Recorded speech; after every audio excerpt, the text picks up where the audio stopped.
What's up, gamers? Welcome to a new episode of Last Cloudia. That's right, ladies and gentlemen, it is that time again to talk about a new hero. Let's check out the Gacha. Also, there's new content and everything, but I'm sure you all know that. So, the new hero is the Gallant Flame Vaughn.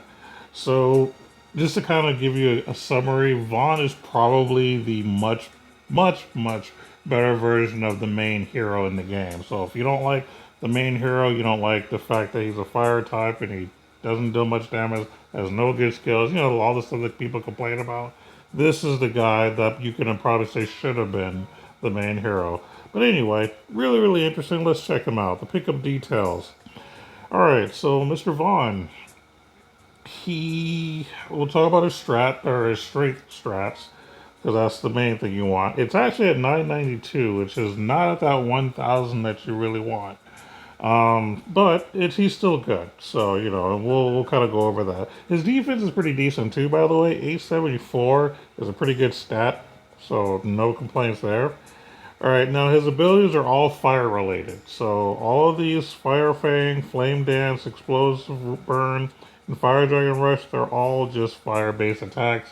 I don't really need to describe them. I mean, they're just strong fire related stuff. He's Fire Sword guy. Of course, as far as his traits are concerned, during break, you get 200% SCT recovery speed. Basically, you double your skill recovery rate is what that boils down to. And then for Supreme Flare, you boost your break when using Killer and Slayer type passives. So obviously, this is that character that is really good on a one-on-one basis. You want to beat that super boss, this is that guy. His Killer and Slayer abilities are going to boost his breaks. And then, of course, once you hit break, and then all of his skills are going to be going up a lot faster. He's that guy. So really interesting, I'll say. I mean, not bad. And then take a look at his skills. So decent stuff. Attack up to a couple of killer abilities. He has two Slayer abilities, which is one thing he has over Randy, because Randy only has one Slayer ability, just a bunch of killer abilities, which is Dragon Slayer. But this guy actually has two Slayer abilities. So he has Undead Slayer and Stone Slayer. So he's already kind of, as far as the Slayer department, he's a little bit better than Randy. And then, of course, he has Special Boost, which is required if you're going to run Slayer and Killer type abilities. Of course, he has some of the other packages Fury, Pride. He has Fire Attack Raise, which makes sense. Pose of Victory, Chance Drive, which is something I've never used before. I've always been on the fence about this if it's really that good, but basically, you boost physical damage dealt to enemies that have fainted or are in break. It makes sense for him because his whole focus is to get his enemy on break. So for him specifically, the way he's built, it makes sense. But for your typical characters, not really. But his main goal is breaking you and then physically breaking you. He also has Sword High Boost, which is something that Randy has, and of course, yeah, he comes with Breaker, which is clearly a must for some of his types. So yeah, he's that character that's gonna do the one-on-one. I'm gonna take you down, big boss guy. So now the big question is, now that we've kind of talked about him, is he better than Randy? Now, because I told you that Randy is my favorite DPS, and I still think he's my favorite DPS, and I'll explain why. As good as this guy is, again, he's a one-on-one kind of person. Randy is kind of the I'm going to knock out a billion smaller things at a time. And when it comes to grinding levels and getting through each level that you need to get through, Randy's the one you really need. And then of course Vaughn's going to be the one you're going to use when you're trying to take out the boss. So they're more of a team, if you will. I mean, putting both him and Randy in a team could be pretty devastating when it comes to the map. And so I'll say that he's good against bosses, but I wouldn't consider him better than Randy. But of course, everyone's opinions can be different. Just because I say it doesn't make it necessarily make it right. This is just an opinion. But despite that, I still think Vaughn is really good. So go ahead and pick him up. I would definitely put him on the mid to close to top tier.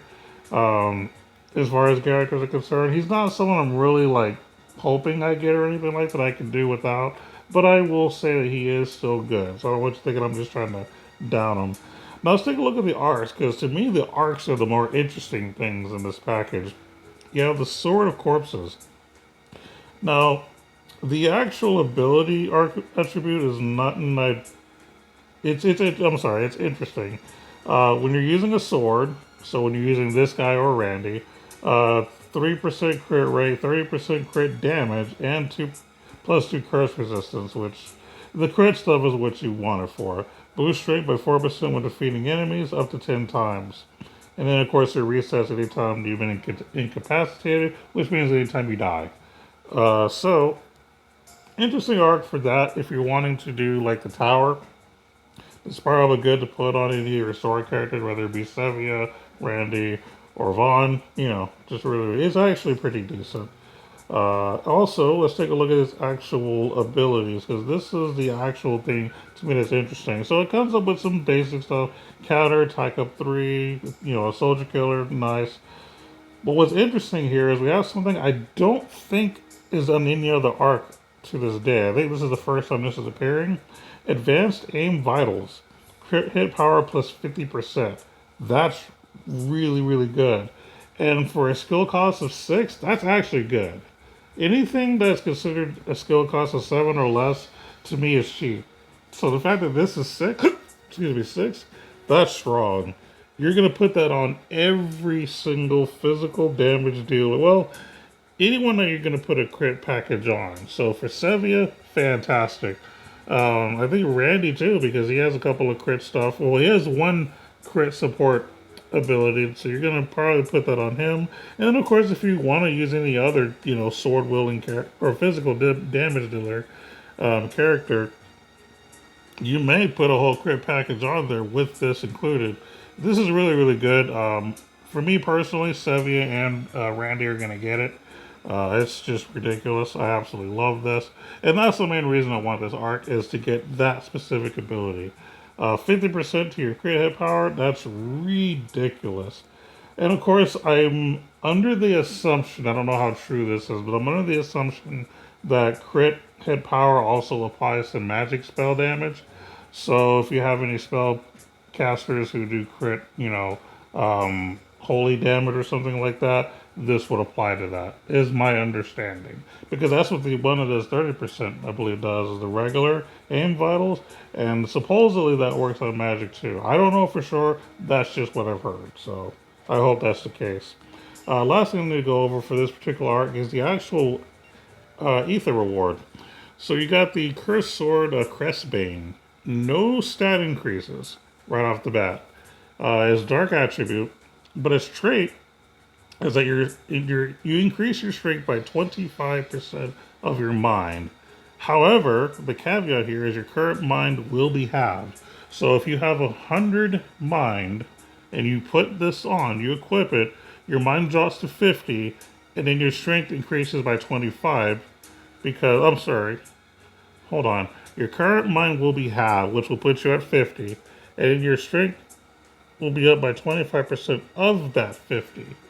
So that would actually not be much now that I think about it. It's okay. It depends on what the order they do this in. So if it starts off with increasing your strength by 25% of your mind first, before the deduction, before the having of your actual mind, then this is really, really good. But if it's 25% of your mind after your mind is halved, I'm not 100% sure if that's worth it or not. I mean, I don't know. I'm not particularly hype about this sword. I don't think it's that good. I may be wrong, though. It just depends on where that 25% uh, boost, you know, according to your mind, starts at. It's interesting, I'll say. But again, the main thing I'm hype about is the advanced aim battles. I'm 100% wanting that. And of course, we have one more arc. This is the rare arc, so it's actually going to be easy to get. The Birth of the Rivizard. So, its attributes at level 10. is if you're equipped with spear, your skill strength is 15%. Dragons only, so if you are the dragon type, you get a 20% skill boost more or less, and then double the power of Astral Ray, which is interesting. So if you cast Astral Ray, it's just going to deal double the damage it would normally deal, which is I'll say interesting. I think it's actually yeah, I just say it's interesting. But the actual abilities on this one, you're getting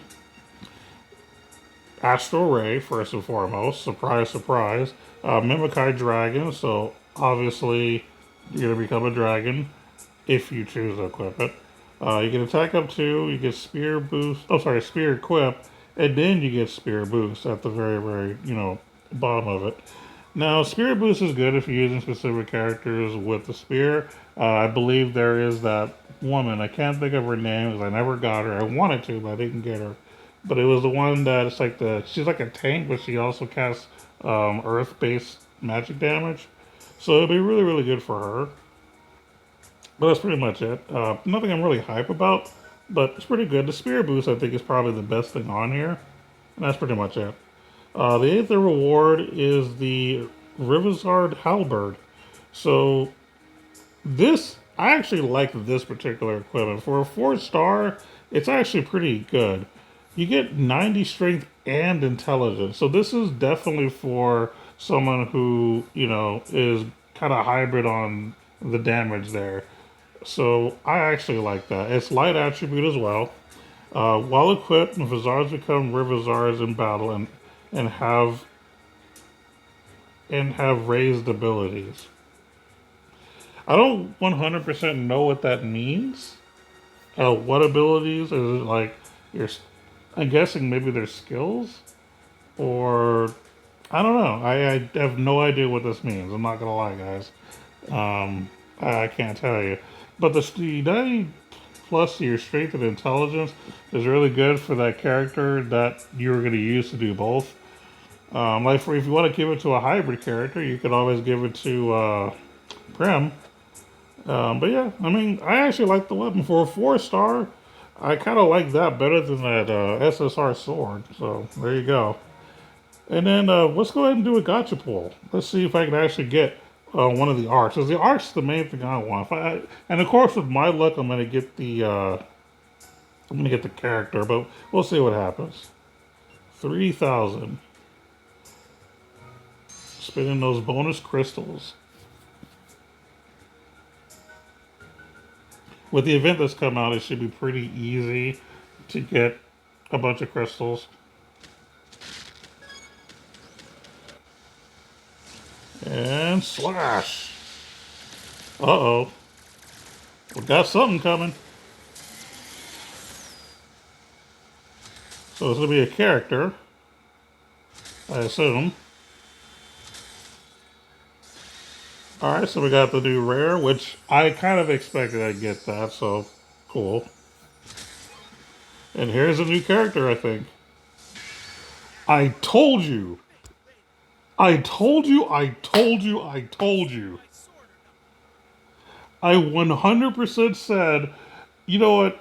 With my luck, I'm just going to get the character because I want the arcs. And see, this is exactly what I thought would happen. Now, half of you are probably like, "Oh my god, I can't believe you got this guy. You're so lucky." And I'm sitting there like, "Dang it, I wanted the arc." But you know what? I'll use him. I'll find. I mean, he's still good. He's actually good. So I know I kind of downplayed him a bit, but he's actually good. And the other SSR I got was the Phoenix Blow, which is cool. But yeah, I actually ended up getting the new character. How about that? That doesn't happen. I want you guys to know, and I can't prove this, and so if you don't believe me, that's fine. But this is actually the first 10x gotcha pull that I've done on that particular banner to get that character. So that's really, really cool. And there's no way I can duplicate that either. So there you have it. Whew. All right. So really, really cool. I got the rare arc and I got the character on the first try. Nothing wrong with that. Now I did also do the 100 paid gotcha earlier this morning and got nothing. But Really, really awesome. But that's not all, guys. There's more. We're going to do a little bit of arena. So let's go ahead and do that. I haven't done my daily on arena, so I figured I'd give you guys a little bit of action every time I make these videos. Alright, so we're going to use Old Faithful here. We got our boy Randy, we got Prim, we got Sevia, and we got Lila. Let's make things happen here. So this person is going to be someone who's 69 and 1. Now, I'm not sure. I guess it's talking about their defense. So I'm assuming I'm going to lose if it's that good, or if they're talking about their offense. I'm assuming defense because I'm going up against their defensive team. So I probably should not win if I'm looking at that right. I didn't actually catch the characters they're using or their levels. So let's just be surprised. You could always rewind it, see, but I don't. I can't do that.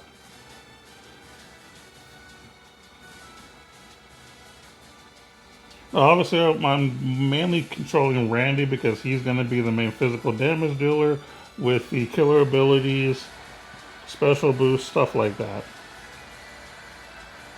Alright, let's see if I can hopefully be fortunate enough to get a win here. So we're spamming basically attacking abilities. Just going to hit attack over and over until Full Moon Slice is ready. Do the Full Moon Slice. Oh, apparently everyone was already dead. I'm actually winning a lot faster than I expected. And there goes Lila. Getting that damage in there. Kind of wasted that skill there. Alright, that was actually easier than I thought it would be. This is a strategic retreat. I don't know if you could hear that, but the guy that was saying this was a strategic retreat. I never heard that before. That's funny. We're going to do another one because we're going to try to get an actual up to 5 stars. You can only get 3 per battle. I'm actually a little disappointed. I actually thought that was going to be a lot harder. League rank up, pretty cool. Got that recorded, I'll take that. I think I actually was demoted because I think I lost a bunch of my defensive matches. So, because I think I was already this ranked the last time, but I could be wrong. Alright, so let's look one more time. See if we get another win. Alright, so this says they're 41 and 1. The characters are averaging in the 80s, it seems. So, we'll see what happens. Even though their characters are lower level than me, doesn't mean that I'm going to automatically win.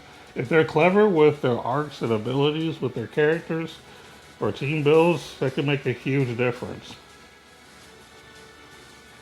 And of course, their record looks good too. So technically, this should be a tough battle for me. This should be a tough battle for me. Let's go, Randy. Get in there. And of course, we got their Belza, their Soul Reaper, on lockdown here. Randy just taking her down. Oh, they got that take. Doesn't want to go down.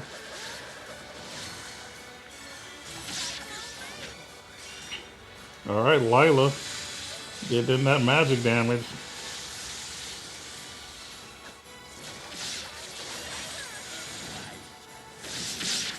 No, they're fighting back now.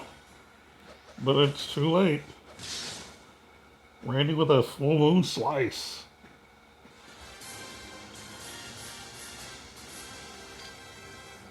Very nice. Alright, so we're at a 5 star, so that's going to be it for that. We'll take a look at the prize that I get. All it really is just you get more blue and red orbs, so it's nothing to be like, oh, right. Once you become higher rank, it makes a big difference. So with the rank I'm at right now, Like, I only do this up until I get 5 stars and I'm done. Like, I don't grind and push and push. I probably should, I just choose not to.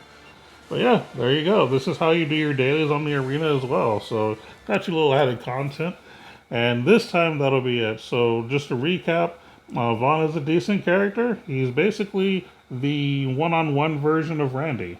Randy is the one that basically can do lots of damage to multiples, but Vaughn is the one that can deal a ton of damage to one. Now, 1 versus 1, Vaughn should beat Randy, hands down. it just makes perfect sense. But as far as to use, it just kind of depends, what you're doing. But I say if you get both of them, put both in a team. That's what I'm going to eventually do whenever I get around to building them up. As you can tell right now, I'm building up Melissa because of the event. But yeah, that's it, ladies and gentlemen. Thank you for watching. Take care, y'all. Happy Resurrection Sunday.